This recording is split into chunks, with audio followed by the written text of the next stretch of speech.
अच्छा, आज जो है हमारा स्पीकिंग का है ना। तो स्पीकिंग में हमारे पास ये होता है कि हमने चाहे जितने भी क्वेश्चंस हैं ना, उनमें हमने एड्रेस लाजमी तौर पर करना है प्रॉम्प्ट को। चाहे आप राइटिंग का कर रहे हैं या फिर इसका कर रहे हैं। अब इसमें आर्नो के ऊपर मैंने ये नोट किया है कि जब आप स्पीकिंग का रीड देन स्पीक करते हैं ना, तो उसके अंदर काफ़ी हार्ड वाले क्वेश्चन टाइप के अंदर ना आपके पास काफ़ी ज़्यादा मुश्किल जो है ना, काफ़ी ज़्यादा क्वेश्चंस आपको मिलते हैं उसमें, जिसकी वजह से आपको वो आंसर, हम प्रॉम्प्ट पूरा आंसर नहीं करते, जिसकी वजह से हमारे जो स्कोर हैं वो फिर लो आते हैं और हम जो है ना परेशान हो जाते हैं कि भाई ये क्या हो गया। ठीक है।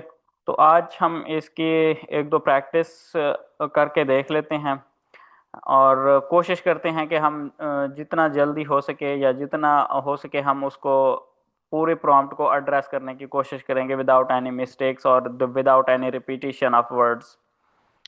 तो मैं सबसे पहले प्रैक्टिस करता हूँ और फिर जो है ना हम देख लेंगे कि इसको हम किस तरह से एड्रेस कर सकते हैं। अब क्योंकि अगर ये देखें तो ये काफ़ी हार्ड क्वेश्चन टाइप है, और इसमें अगर देखें तो analyse the influence of culture practices on modern businesses, business etiquettes. How do culture norm shape the interaction in different countries.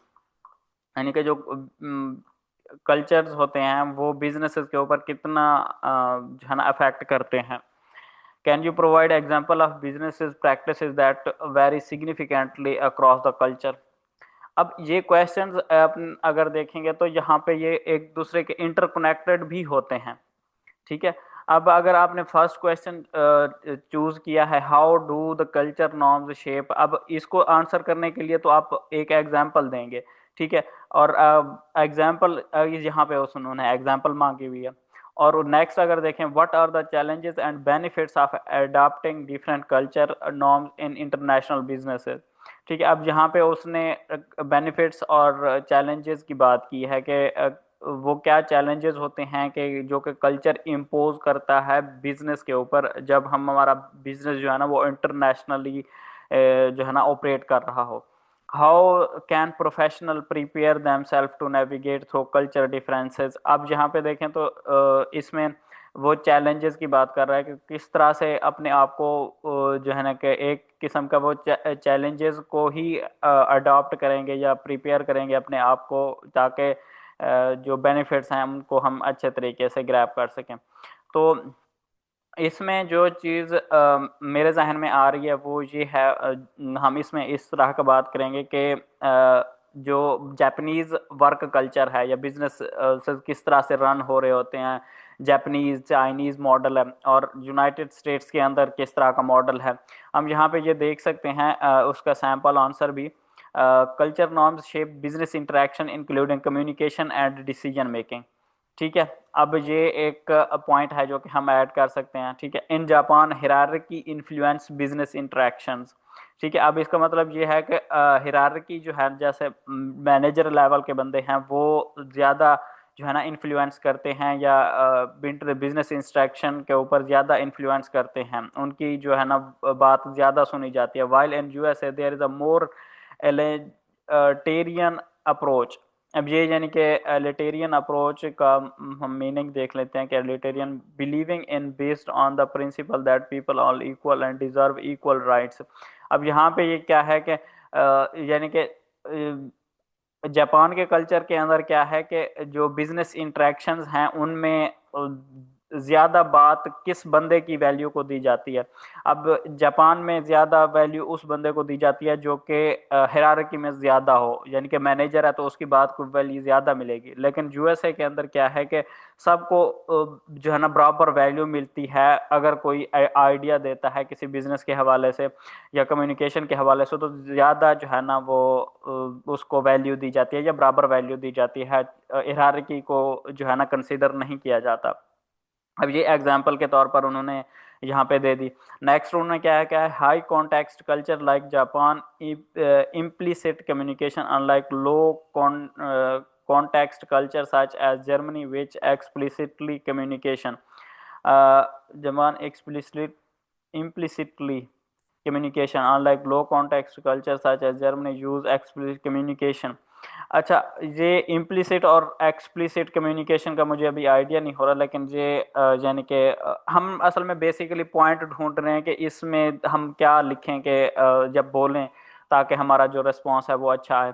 Getting different greeting styles and gift giving customs illustrate their culture differences. अब यहाँ पे work spaces के अंदर gifts वगैरह और greetings वगैरह किस तरह से की जाती हैं, तो वो यहाँ पे भी हम डिस्कस कर सकते हैं. Professional can prepare cultural difference through training and first hand experience improve cross culture interactions. चलो, ये इसको इसकी कुछ पॉइंट्स हैं जो कि मेरे माइंड में आए हैं. देखते हैं हम इसको किस तरह से जो है ना वो लेके चलते हैं. और हमने इसको इन सारे क्वेश्चंस को एक 1.5 मिनट के अंदर जो है ना हमने इनको वाइंड अप करना है अच्छे तरीके से. जितना हमसे हो सका वो हम करेंगे. चलें हम रिकॉर्डिंग करते हैं इसकी.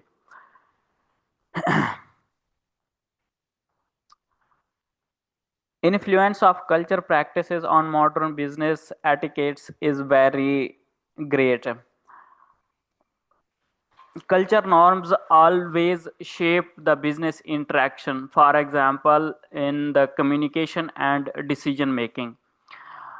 If I give an example of this, I would give the Japani culture and the USA culture. In these cultures, the decision making power or value of idea is given to the hierarchy in the Japanese culture, while in the United States people are equally valued and their ideas are also equally valued and evaluated based on the business aspects, not on the hierarchy aspect as the defined in the Japanese culture. uh, there are a lot of challenges that people can face. For example, if somebody came from a different background and he needs to adjust in a Japanese culture and he is working in that, he need to adapt those uh, things and work accordingly. ही में हमारे पास time क्योंकि कम हो गया, इसकी वजह से हम complete answer जो है ना वो नहीं प्रोवाइड कर पाए इसकी इसमें.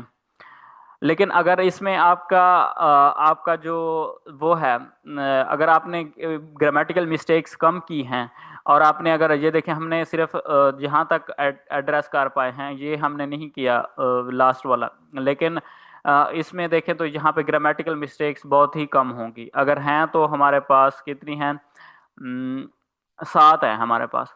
ठीक है. और ग्रामेटिकल मिस्टेक्स अगर कम करेंगे, चाहे आप उसको इररेलेवेंट भी आपने किया हुआ है तो, लेकिन आपको अच्छा स्कोर जो है ना वो मिल जाएगा. अगर आप फुल स्कोर चाहते हैं तो उसमें 20 से अबव चाहते हैं तो उसमें आपके लिए लाजमी तौर पर आपका जो वो है प्रॉम्प्ट को अच्छे तरीके से एड्रेस करना लाजमी है. अगर आप प्रॉम्प्ट को अच्छे तरीके से एड्रेस करते हैं और उसके अंदर ग्रामेटिकल मिस्टेक्स करते हैं तो फिर आपका स्कोर फिर भी 100 से अबव चला जाता है.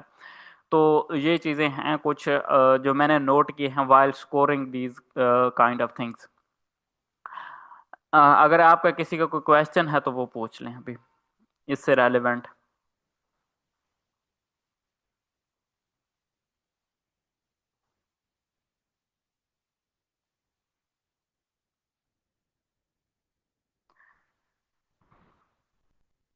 सर मेरी कंफ्यूजन थी, जैसे ये जो क्वेश्चन है ना, हम्म. ये काफी मुश्किल है। मतलब हम्म. जब आप एक्सप्लेन कर रहे थे ना तब मुझे समझ में आया कि इस क्वेश्चन में क्या बोलना है।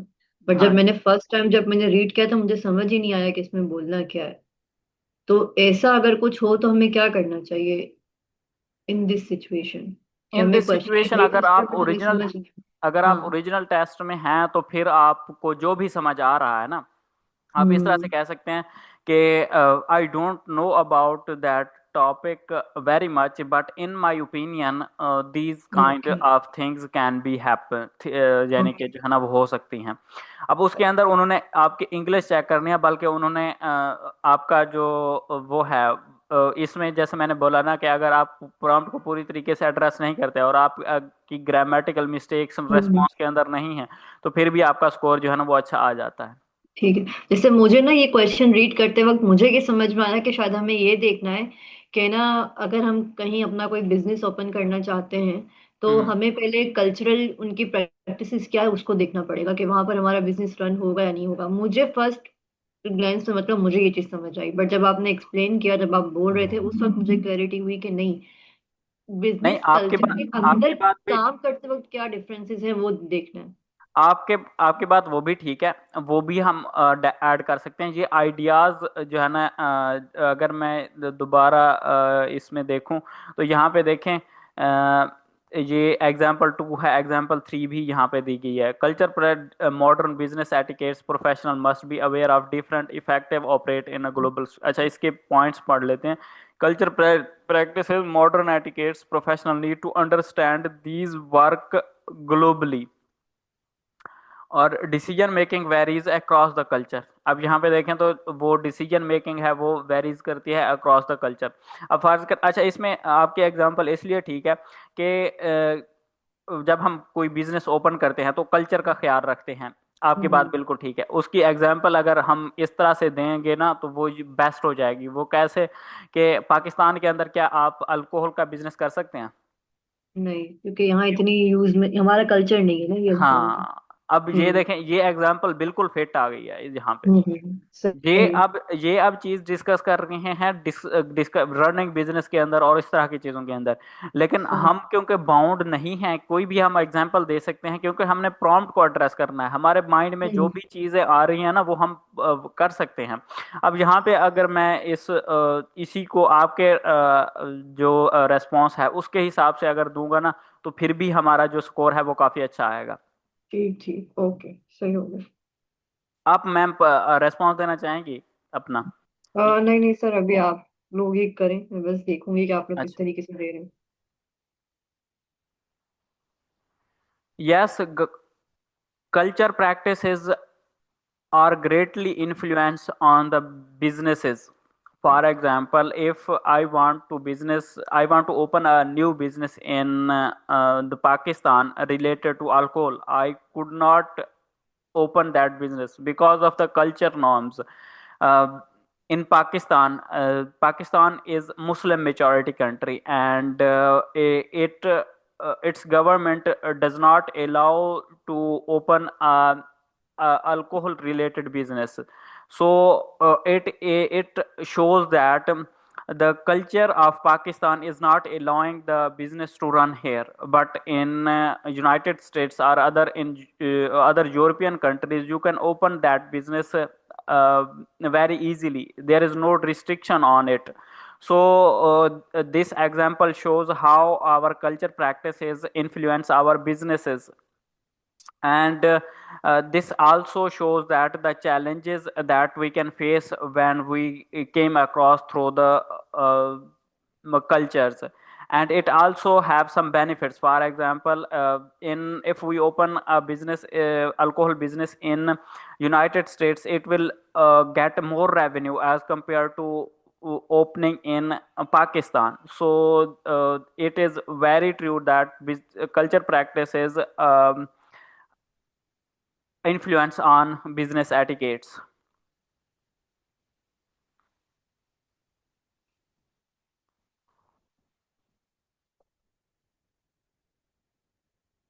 ये देखें मैम। ग्रेट, स्कोर इसमें भी आ गया है, ठीक है। चलें, सर कलीम, आपको इसका जो है ना आंसर होपफुली मिल गया होगा कि किस तरह से हम इसको जो है ना वो कर सकते हैं। सर अच्छा। कोई और निकाले मीडियम लेवल का, मैं वो बोलता हूँ। ठीक है। अच्छा सर, यहाँ पर मैंने एक चीज नोटिस की है कि आप है ना पहले जो प्रॉम्प्ट होता है ना उसको आप पैराफ्रेज कर देते हैं, सही है ना? उसके एग्जैक्टली बाद exactly. सारे क्वेश्चंस को आप आंसर उसमें करते हैं वहां उसमें पर। वजह ये है, उसमें वजह ये है कि हम क्योंकि डायरेक्टली क्वेश्चन को आंसर कर रहे हैं ना, तो डुलिंगो को जो है ना खुशी होती है कि आप जो है ना उसी चीज को पैराफ्रेज कर रहे हैं, कि डायरेक्टली आंसर दे रहे हैं। ये डुलिंगो को शो होता है, जिसकी वजह से हमारा स्कोर भी जो है ना वो इम्प्रूव हो सकता है उसमें। Okay okay okay, noted. अच्छा, इसमें आप अगर आपने एक क्वेश्चन को डायरेक्टली आंसर कर दिया है ना, तो आप इस तरह से भी कर सकते हैं, moving to the next question, moving to the third hmm. Question. अब इससे क्या होगा, ये एक ट्रांजिशन वर्ड्स के अंदर एज अ काउंट होंगे, और आप उस क्वेश्चन को आप रिफ्रेज भी कर सकती हैं, जिसकी वजह से हम्म। आप का जो आंसर है वो काफी सॉलिड आ सकता है। ठीक, okay.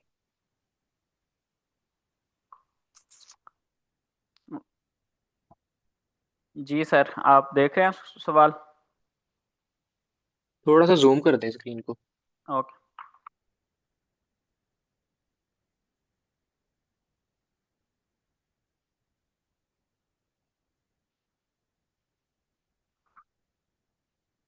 Discuss a virtual tour of a place you have explored online. What the name of that place, where it is located, feature and attraction stood out most, and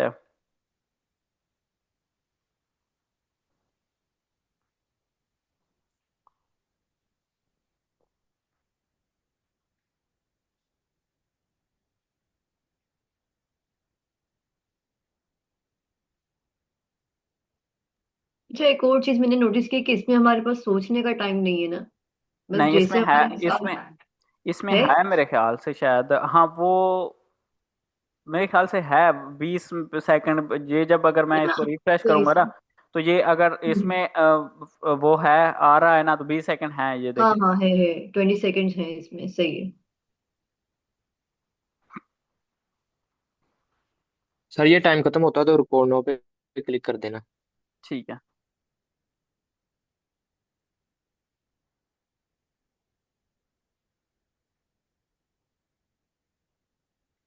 I firmly believe that visiting beautiful places affect positively on the mental health of human mind. Recently, I visited a place online which is Switzerland. Maybe it is located in Europe. There are a couple of things that are most attractive, which include lush green, lofty mountains, and snow, which covered the mountains and everything. If I have ever opportunity to visit that place, I will be very happy and enjoy that. By comparing, I can think that by visiting in person, that can be very cheerful experience for me rather than virtual. Because in person we can feel the moment by heart, but virtually we can't. So visiting in place चलिए करते अच्छा, response को आपने आधा कभी नहीं छोड़ना, चाहे जो भी हो। ठीक है। रेस्पॉन्स आधा छोड़ने से डोलिंगो ये समझता है कि आप टाइम मैनेज नहीं कर पाए अच्छे तरीके से, और उसकी पेनल्टी काफ़ी ज़्यादा लगा देता है डोलिंगो। तो ये देखें, ये don't stop, cannot stop wasting in time place. अब यहाँ पे देखें तो आप सर, आपने ना, जो मैंने चीज़ नोट की है, आप डायरेक्टली क्वेश्चन को आंसर करें। आप डायरेक्टली क्वेश्चन को आंसर नहीं करके कर रहे, बल्कि इनडायरेक्टली आप उन चीज़ों को लेके चलते हैं। आपने आइडियाज़ आपने काफ़ी अच्छे जो है ना जनरेट किए, और वो सारा कुछ किया, लेकिन आपने क्वेश्चंस को डायरेक्टली आंसर नहीं किया। आप जहाँ पे देखें ना, पहला क्वेश्चन क्या है, what is the name of the place and where it is located. अच्छा, virtual tour, discuss a virtual tour of a place explore online. अब यहाँ पे इसका मतलब ये है कि आपने कहीं पे जो है ना वर्चुअल टूर करना है, और उसका जो है ना उस प्लेस का नाम क्या है, वो कहाँ पे लोकेटेड है, और व्हाट फीचर्स और अट्रैक्शन शुड जो है ना कौन सी आपको अट्रैक्ट करती हैं। आपने इनको इनडायरेक्टली आंसर किया है, डायरेक्टली आंसर नहीं किया। यहाँ पे देखें, आई firmly बिलीव दैट, अब यहाँ पे रिपीटिशन भी है। वी स्टिल ब्यूटीफुल प्लेसेस अब यहाँ पे ये शायद आपकी प्रोनाउंसिएशन की मिस्टेक है, reflect positively on mental health. अब यहाँ पे ये अगर लाइन की बात करूँ तो ये डायरेक्टली आंसर नहीं कर रही, बल्कि ये कह रही है कि आप अगर ब्यूटीफुल प्लेसेस विजिट करते हैं तो आपकी मेंटल हेल्थ जो है ना वो पे अच्छा असर पड़ता है, पॉजिटिव एच। अब यहाँ पे देखें तो यहाँ पे उन्होंने इस चीज़ के बारे में पूछा ही नहीं आपसे, ठीक है। और दूसरी बात, रिसेंटली आई हैव विजिटेड 9, हाँ यहाँ से फिर जो है ना आपने वो स्टार्ट करना शुरू कर दिया, रिप्लाई करना कि भाई क्या होता है क्या नहीं होता, और उस इस तरह से आप इसको इस तरह से जो है ना, मैं अगर इसको रेस्पॉन्स करूंगा ना तो वो मैं इस तरह से करूंगा।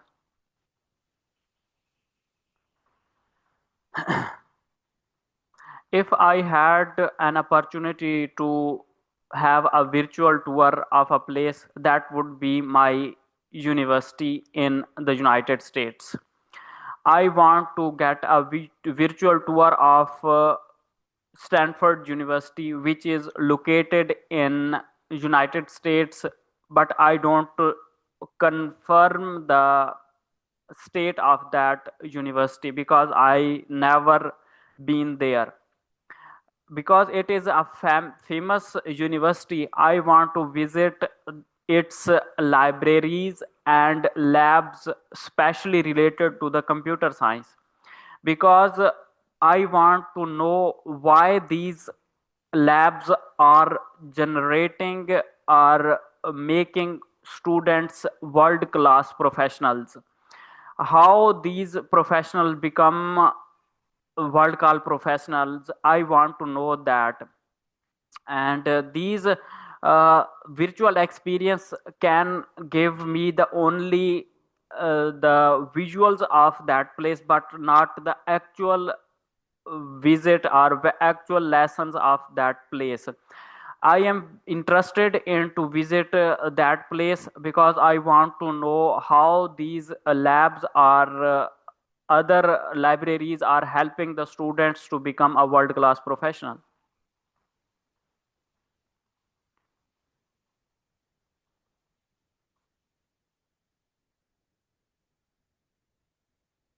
अब यहाँ पे देखें, यहाँ पे मैंने शायद काफ़ी चीज़ें जो है ना मिक्स अप भी की हैं, डायरेक्टली आंसर नहीं किया तो। अच्छा सर, यहाँ पर मैं एक पॉइंट ऐड करूंगी। मुझे ये लगता है कि हमसे ये पूछना चाह रहे हैं कि आपका कोई ऐसा एक्सपीरियंस रहा हो जो आपने, जहाँ मतलब आपने कोई ऐसा एक्सपीरियंस किया हो वर्चुअल टूर का, तो उससे आप डिस्कस जी जी यहाँ पर मैम, ये ये स्टेज। ऊपर लिखा भी हुआ है कि आपने जो हाँ, रिसेंटली डिस्कस एक्सप्लोर करना है, की है कोई चीज, वर्चुअल तो वो टूर आप किस चीज बताएं, का किया उसके था वो बारे में आप डिस्कस। बताएं।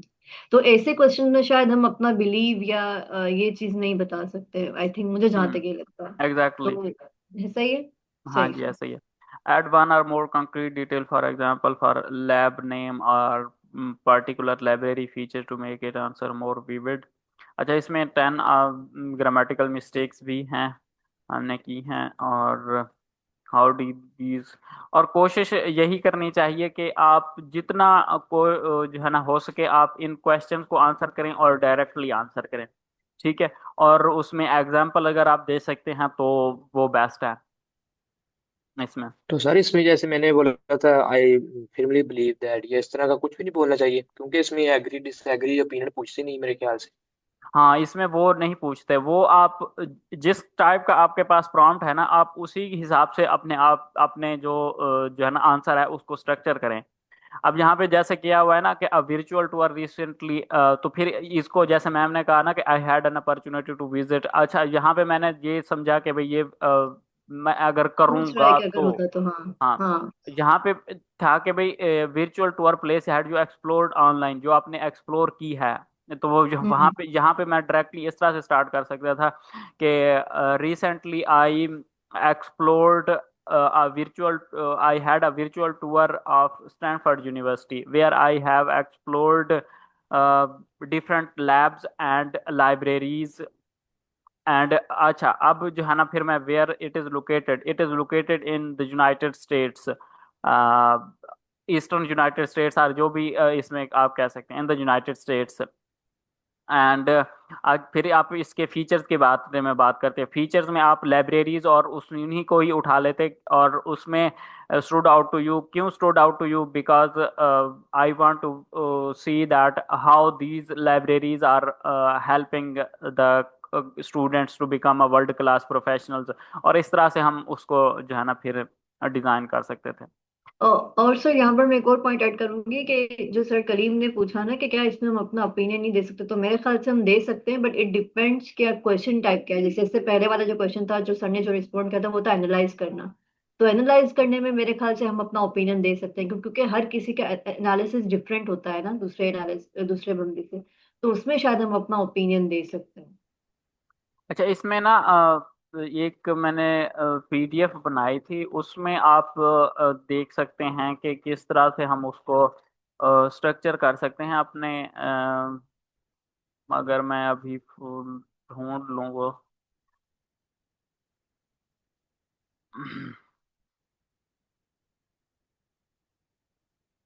अभी मेरे ख्याल से वो मिल नहीं रहा मुझे। उसमें ना ये मेंशन किया हुआ था कि अगर एनालाइज आ जाए तो वो आप किस तरह से उसको जो है ना वो कर सकते हैं, जो रेस्पॉन्स किस तरह से कर सकते हैं। और अगर आपके पास एक्सप्लेन का आ जाए तो उसमें आप किस तरह से चीज़ों को कर सकते हैं। अगर ब्रेक इट अगर एनालाइज आ जाए तो आप break it down into a parts and then show the relationship with each other. और डिस्कस के अंदर ये आ जाता है कि आप दोनों पॉइंट्स डिस्कस करेंगे, दोनों पॉइंट्स, और उसमें बैलेंस्ड आपने चीज़ें रखनी है। यानी कि कोई भी टॉपिक है ना, अगर उसके बारे में आप डिस्कस कर रहे हैं वर्चुअल टूर के बारे में, तो उसमें आप के आपके फीचर्स और अट्रैक्शन या इस तरह के एडवांटेजेस एंड डिसएडवांटेजेस दोनों को डिस्कस करेंगे, और फिर उसका जो बैलेंस्ड आंसर रखेंगे। तो इस तरह से वो था, एक मैंने पीडीएफ बनाई थी, मैं वो जो है ना इसमें शेयर कर दूंगा ढूंढ के ना। तो सर हरीश कुमार, आप रेस्पॉन्स देना चाहेंगे? जी जी सर, इस पे मैं रिस्पॉन्स करता हूँ। ओके, बताइएगा जब आप रेडी हो जाए। जी।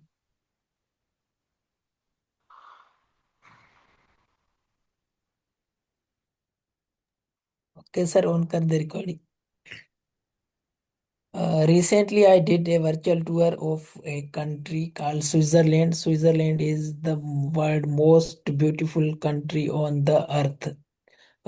The things I like most about the Switzerland are the majestic waterfalls, lofty mountains, and tranquil lakes with crystal clear water. I really enjoyed this virtual tour, but if I had the chance to visit it physically, it would be better. The things which interested and I am interested to, I was interested in visiting is the nature of Switzerland, and I want to visit it in person, but I had no opportunity to visit it right now. The reason I wanted to visit this country is the beautiful places and nature and the culture of this country. So this is what I explored in my virtual tour. Okay sir, of कर दें।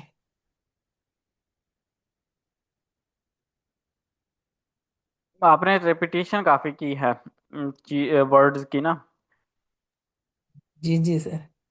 देखिए, आपने काफ़ी अच्छे तरीके से answer किया है चीज़ों को, तो आपका स्कोर भी काफ़ी अच्छा आया है।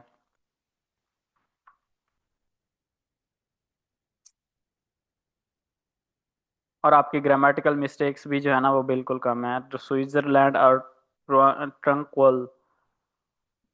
ट्रंक क्विज था सर, मैंने वो ट्रंक क्विज थोड़ी स्पेल गलत कर दी। ठीक है।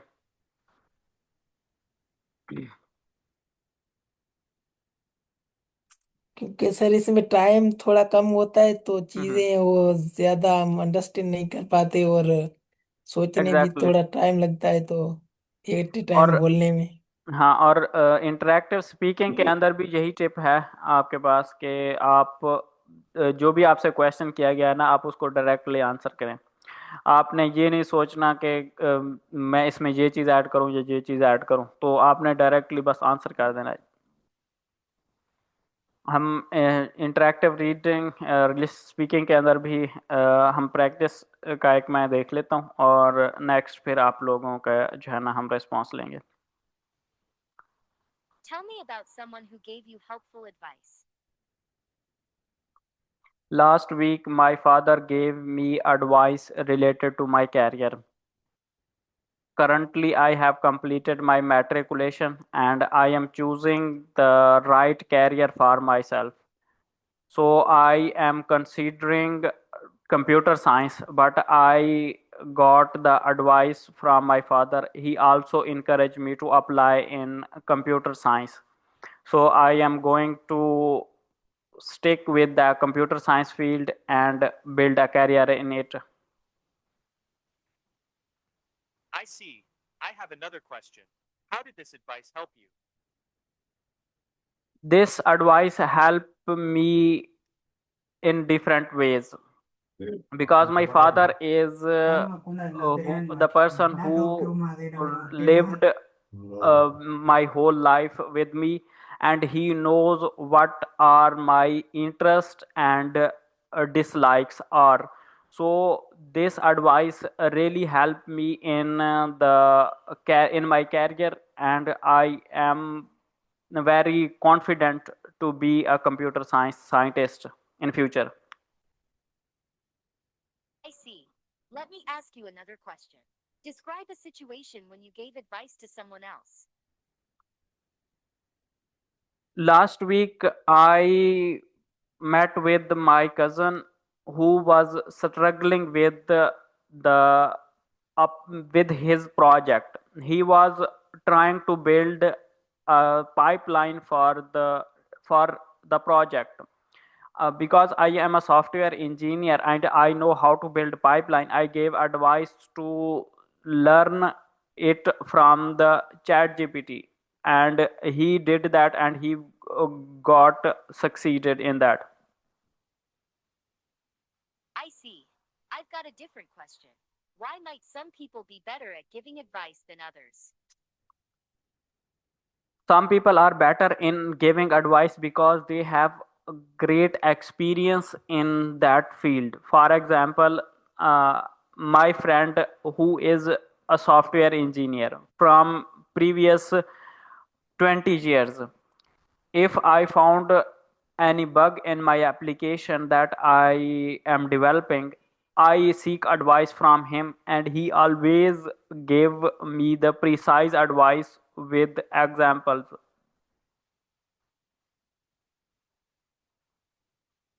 Thanks for talking about advice with me. Now I'd like to change topics and ask you a few questions about technology in daily life. Tell me about a piece of technology you use every day. I use mobile phone as a piece of technology that helping me in my daily routine. I can contact with my family members and friends as well with this technology. If I had to organize my task, I use that smartphone. I also use to organize and track the progress of different tasks on the smartphone. Interesting. Let me ask you another question. How has this technology changed your life? This technology had make my life easier because it provides me everything that I need. For example, for productivity, I need track of all progress of all tasks. So I can save the progress on this smartphone. When I came back to the work, I look at the progress and follow the instruction again. Interesting. I've got a different question. Why do some people adapt to new technology faster than others? First reason can be that they are interested in the technology exploring. some people are very bad in this because they don't have such interest, so they are not able to explore or get the technological things very easily. Some people have their interest and they use the technology in their daily life and they adapt more as compared to others. Thanks. I've got a different question. How does technology affect the way people communicate? Communication become easier because of the technology. People can use WhatsApp, Facebook, and other form of communication to communicate with each other. And also social media is one of the best example for getting update of your family members or friends, what they are doing. They can post on social media and every body can see on it on social media. अच्छा, इसमें ना आपने कोशिश करनी होती है कि directly answer करें और उसको एक एग्जांपल के साथ जो है ना वो दें। अब इसमें मैंने ज़्यादातर यही देखा है कि 90 तक 85 तक अगर आपका रेस्पॉन्स बिल्कुल ही ख़राब है तो वो 70 तक जो है ना, इसको हम इम्प्रूव मेरे ख्याल से नहीं कर सकते जितना क्योंकि हमारी जो इसको हम इम्प्रूव तो कर सकते हैं लेकिन फुल जो है ना मार्क्स इसके अंदर मेरे ख्याल से बहुत ही कम जो है ना वो स्टूडेंट्स ले पाते हैं। इसको प्रैक्टिस करनी चाहिए, ये नहीं है कि इसको बिल्कुल ही आप छोड़ दें। कोशिश करें इसके ऊपर प्रैक्टिस करने की और जल्दी से जल्दी आंसर करने की कोशिश करें।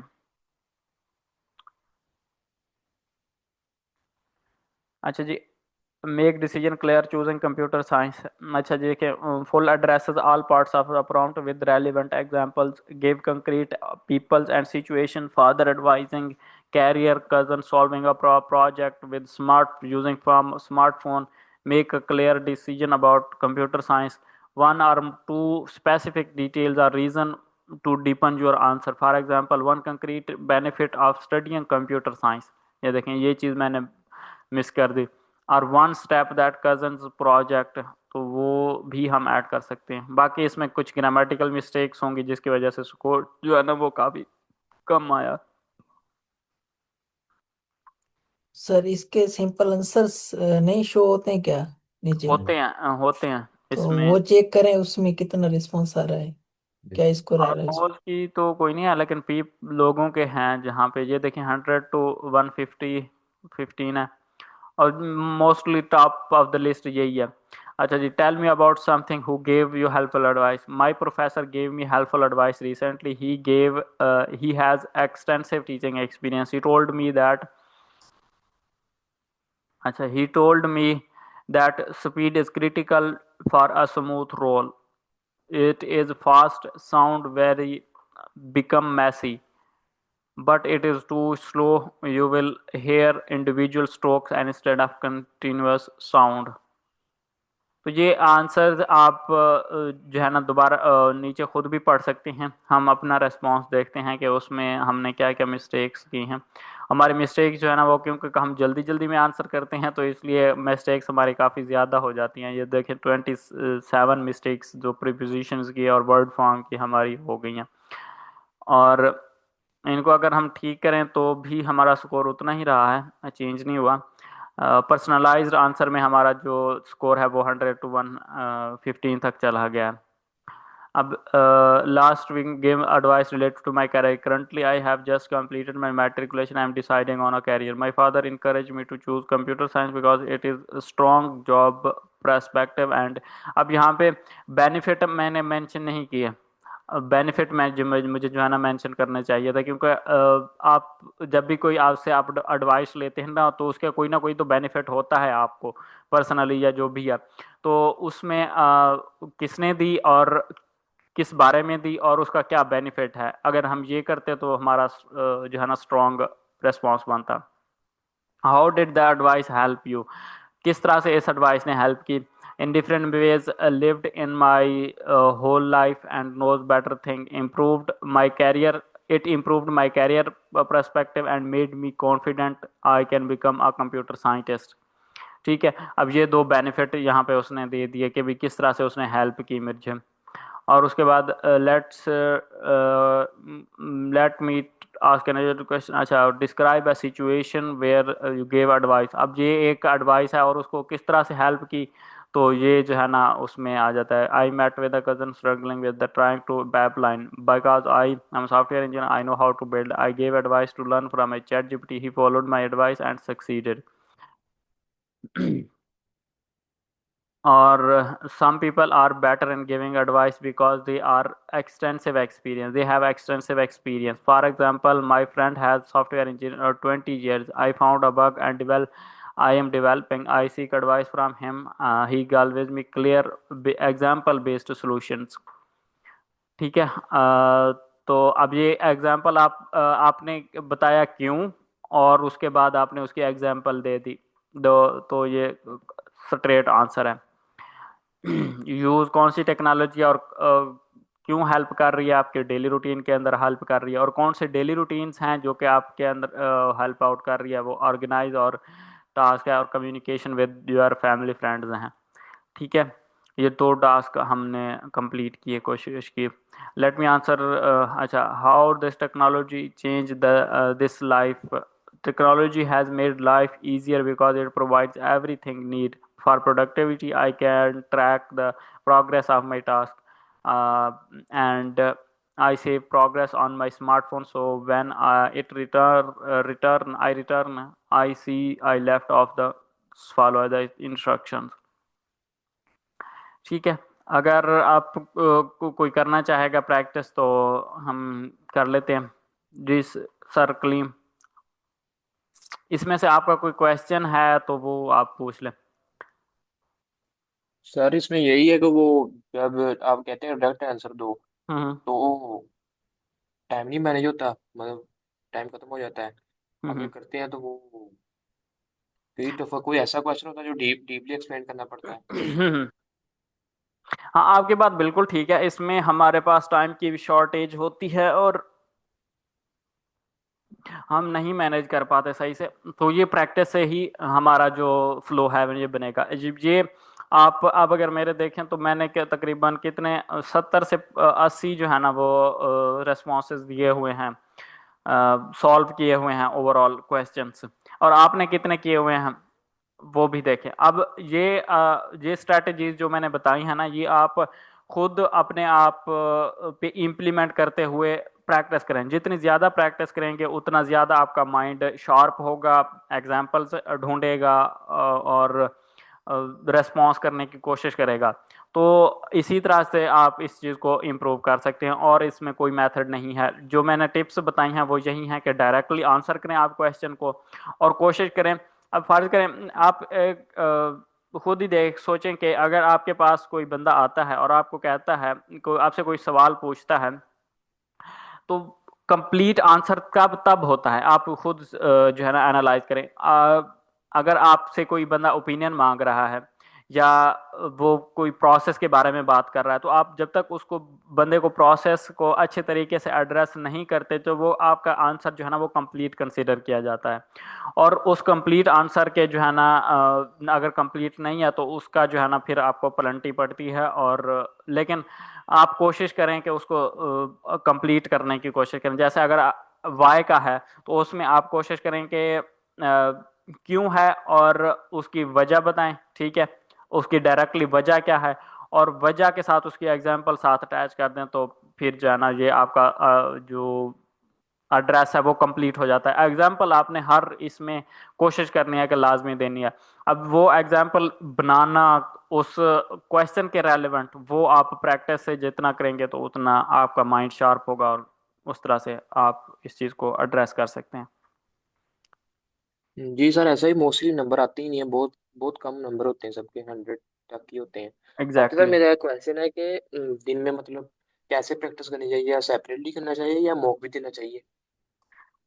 मेरे ख्याल से आप जिसमें वीक है ना तो उसमें आप ज़्यादा प्रैक्टिस करें। फर्ज करें आप एक किसी स्पेसिफिक क्वेश्चन टाइप के अंदर वीक हैं, तो वो आप उसी क्वेश्चन टाइप को, अगर मैं यहाँ पे इंटरेक्टिव लिसनिंग की बात करूँ ना, तो इंटरेक्टिव लिसनिंग जो है ना आपके लिसनिंग के अंदर भी काउंट होता है और आपके इसके अंदर भी काउंट होता है, राइटिंग के अंदर भी।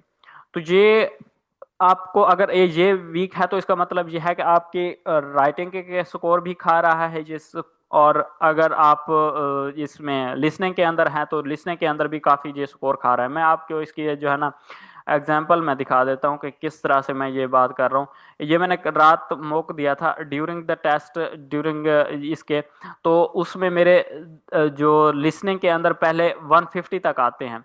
ठीक है, अगर ये मेरे इंटरेक्टिव लिसनिंग वाला पार्ट बिल्कुल ठीक हो ना, तो उसमें मेरे लिसनिंग के जो है ना वो स्कोर आते हैं तकरीबन 150।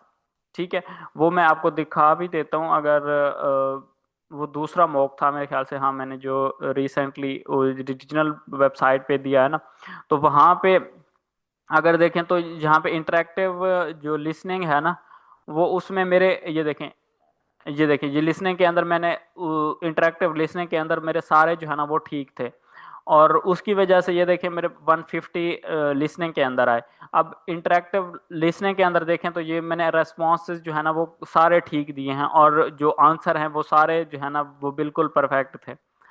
तो इसकी वजह से जो लिसनिंग का पार्ट है वो मेरा यहाँ पे और अगर मैं इधर देखूँ लिसन टाइप है, तो इसमें देखें तो यहाँ पे सारे 100% ठीक हैं, लिसन एंड टाइप में भी सारे ठीक हैं, और उसमें इंटरेक्टिव लिसनिंग में भी हमारे जो है ना वो 95% हमने लिसन सही किया है, तो इसलिए वहाँ पे 150 आए हैं।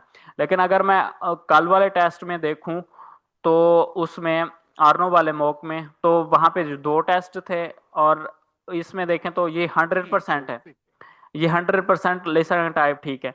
लेकिन इन 63% की वजह से अब मेरा स्कोर जो है ना वो 115 पे चला आया इसका लिसनिंग का।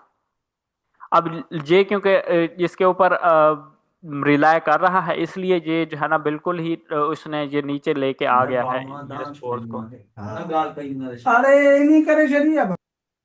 अब यहाँ पे देखें तो ये रेस्पॉन्स मेरे लिसन वाले एक पिक के 73% ठीक है, और एक के 53% जो है ना मैंने सही लिसन किया है। और अगर ऊपर लिसन एंड टाइप की बात करें तो वहाँ पे मेरे 100% ठीक है। अब यहाँ पे मेरे लिसनिंग के स्कोर उन्होंने लगाए हैं 115। ठीक है, तो अच्छा ये ठीक है। जो आपका वीक पॉइंट है तो उसी के ऊपर आप जो है ना ज़्यादातर काम करें, और नींद जो है ना वो लाजमी तौर पर आप 8 घंटे की पूरी करें, जिसकी वजह से आपका माइंड जो है ना वो चीज़ें ग्रैब करने के लिए रेडी होगा। मैंने एक दो टेस्ट ऐसे दिए जब मेरी नींद पूरी नहीं थी, तो वो मेरा स्कोर जो है ना वो बिल्कुल ही नीचे लेके आई है 125 से 135 तक। तो ये इम्पॉर्टेंट है कि आप जो है ना नींद अपनी पूरी करें और अच्छे सर तरीके आप से। मॉक टेस्ट का बता रहे हैं ओवरऑल 125 से 135? हाँ जी, ये ओवरऑल सर ये मॉक अच्छे स्कोर है ना फिर भी। ये ऑफिशियल टेस्ट के ऊपर मैंने दिया। अच्छा अच्छा, तो सर ये तो अच्छे है ना स्कोर। वैसे आपके क्या आ रहे थे इसके, अगर इससे अच्छे तो फिर क्या आ रहे थे आपके? अगर नींद में हूँ यानी कि मैं बिल्कुल ही परफेक्ट ना हो तो फिर जो है ना ये इतने आते हैं, और अगर बिल्कुल अच्छा, परफेक्ट हो सारा टेस्ट तो वो फिर 130 तो 135 आते हैं। ओह जबरदस्त। तो सर फिर आपने कितना टाइम सर आपने प्रैक्टिस की है, मतलब आप कब से कर रहे हैं प्रैक्टिस?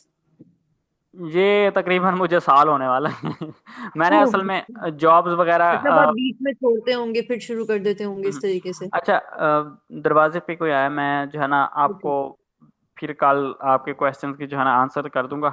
तो अभी मुझे ओके लीव ओके करना होगा। Sir. Thank you so much for joining. Thank you sir, Allah Hafiz. Allah Hafiz.